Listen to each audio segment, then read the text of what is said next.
O canal é um canal de viagens, é lógico. É um canal que percorre os 4 cantos do mundo. Mas, nesta época de pandemia, nesta época de reclusão, nada melhor do que voltar às origens.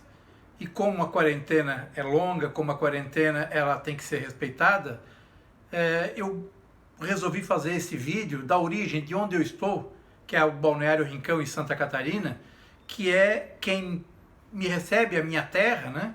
E nada mais justo do que fazer uma homenagem fazendo esse vídeo com imagens aéreas do Balneário Rincão, que é muito bacana. Quem conhece com certeza vai gostar e quem não conhece vai passar a conhecer.